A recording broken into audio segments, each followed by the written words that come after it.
میرے نبی کے غلاموں اس ماہ مقدس کو بڑی عظمتیں بڑی عفتیں حاصل ہے.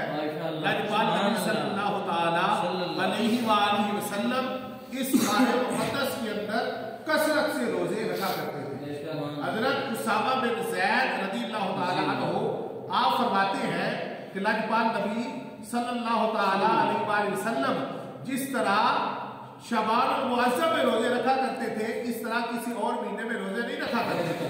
تو صحابہ نے یہ عرض کیا یا رسول اللہ صلی اللہ تعالی علیہ وسلم کیا یہ شعبان المعظم آپ کے نزدیک سب مہینوں سے افضل ہے؟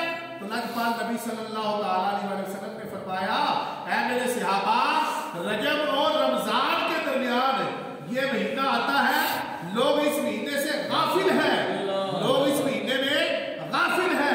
اس ماہ مقدس کے اندر بندے کے اعمال اللہ کی بارگاہ میں پیش کیے جاتے ہیں. میری یہ تمنا ہے میری یہ خواہش ہے جس وقت میرے اعمال اللہ کی بارگاہ میں پیش ہو میں اس وقت روزے سے ہوں اس وقت میں روزے دار ہوں. میرے نبی کے غلاموں ام المؤمنین سیدہ عائشہ صدیقہ رضی اللہ تعالی عنہا صدیق باپ کی صدیقہ بیٹی آپ فرماتی ہے کہ میرے سرتاج سب سے زیادہ رمضان شریف کے علاوہ باقی مہینوں میں سب سے زیادہ ماہ شعبان المعظم میں روزے رکھا کرتے ہیں. اور صحابہ کرام کا عمل مبارک کیا تھا آج آپ بھی دیکھیں یہ شعبان المعظم کی آج چوتھی رات شروع ہو گئی ہے. آپ بھی دیکھیں ہم کیا تیاری کر رہے ہیں.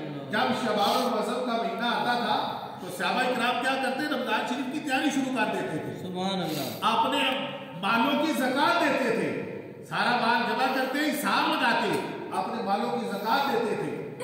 نماز روزے کی پہلے سے زیادہ وہ تیاری شروع کر دیتے زیادہ ذوق شوق کے ساتھ نمازیں پڑھتے. صحابہ تو ویسے بھی ہر وقت نمازیں پڑھنے والے تھے قرآن کی تلاوتیں کرنے والے تھے لیکن شعبان المعظم نے ان کا یہ عمل مبارک پہلے سے زیادہ بڑھ جاتا. پہلے سے زیادہ وہ تیاری کے ساتھ یہ عمل کیا کرتے تھے. اپنے مالوں کی زکات دیتے. کس لیے زکات دیتے تھے؟ تاکہ ہمارے جو غریب بھائی ہیں جو غریب ہمارے مسلمان بھائی ہیں وہ ماہ مقدس رمضان مبارک کے اندر آرام سے تسلی کے ساتھ روزے رکھ سکیں ان کو کوئی پریشانی کا سامنا نہ کرنا پڑے. تو ہمیں بھی صحابہ کرام سے اس مبارک عمل سے ہمیں بھی یہ سبق حاصل کرنا چاہیے کہ ہم بھی اسی ماہ مقدس کے اندر آپ نے جن کو اللہ نے مال دیا ہے.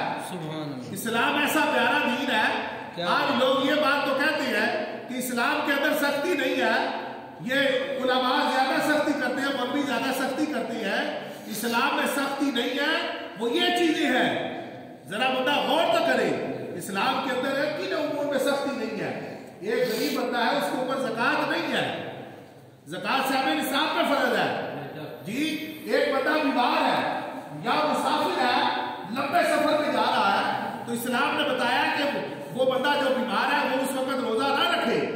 لمبے سفر میں جا رہا ہے اگر روزہ رکھ لے گا تو اچھا کام ہے. اگر نہیں بھی رکھتا لمبا سفر ہے اس کا شہری مسافر ہے تو اس وقت روزہ نہ رکھے بعد میں وہ روزہ رکھ لے. یہ چیزیں اسلام نے ان میں رعایت دی ہے. آج لوگ اگر کسی کو کہہ دیا جائے نماز پڑھنے آیا کرے گی آپ نماز نہیں پڑھتے جی جو نماز نہیں پڑھتا وہ جہنم میں جائے گا اس کا ٹھکانہ جہنم ہے اس کو سزا ملے گی. لوگ کہتے ہیں کہ دین میں سختی نہیں ہے ویسے مولوی سختی کرتے ہیں جی یہ معاملات نہیں ہے. دین کے اندر جن معاملات میں ہم تو ظاہری طور پہ دیکھتے ہیں نا سختی نہیں ہے. ذرا غور کریں شرعی سزاؤں کو دیکھ لیں شرعی سزاؤں کو دیکھیں. ہمارے ملک میں نافذ نہیں ہے نا اللہ کرے نافذ ہو جائے. ظاہری طور پہ ایک چور ہے چور اس کا ہاتھ کاٹا جائے اس کے لیے تو سختی نظر آ رہی ہے. ایک بندہ ہے ہاتھ سے معلوم ہو رہا ہے ظاہری طور پہ تو سختی ہے لیکن یہ اسلام کا حکم ہے اس کے اوپر عمل کرنا ضروری ہے. اگر چور چوری کرتا ہے چوری ثابت ہو جاتی ہے اس کا ہاتھ کاٹا جائے. قتل کا بدلہ قتل ہے. اگر کوئی ذاتی زنا کرتا ہے غیر شادی شدہ ہے تو اس کو 100 کوڑے مارے جائیں. آج بندے کو ایک کوڑا لاگ جائے نا اس کو پتا چلتا ہے. اگر شادی شدہ ہے تو رجم کرنے کا حکم ہے. یہ اسلام کا احکام ہے ہمیں ان کو بھی سمجھنا چاہیے. تو میرے نبی کے غلاموں میں عرض یہ کر رہا تھا صحابہ کا عمل مبارک کیا تھا وہ رمضان شریف کا چاند نظر آنے سے پہلے تیاری شروع کر دیتے اور یہ